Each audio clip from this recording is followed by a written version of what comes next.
दरम्यान ममता बॅनर्जींची हकालपट्टी होणार असं सुद्धा आता बोललं जाते. ममता बॅनर्जी पदाला चिकटून बसल्यात. राज्यपालांना कालबाह्य मुख्यमंत्र्यांना हटवण्याचा अधिकार असतो. घटना तज्ज्ञांची ही स्पष्ट भूमिका आहे.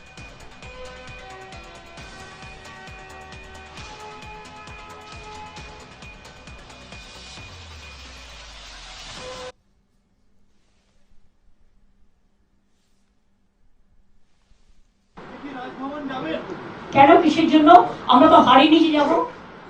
হারলে আমি যদি শপথ নিতে যেতাম তাহলে আমি রেজিগনেশনটা করতাম। এখন তো কোয়েশ্চেন ডাজন্ট অ্যারাইজ। জোর করে দখল করে যদি কেউ মনে করে যে আমি কি রেজিগনেশন দিতে হবে, no, not that. The chief minister of a state enjoys power only at the pleasure of the governor. If the chief minister wrongly clings on to office, it is the duty of the governor to dismiss her.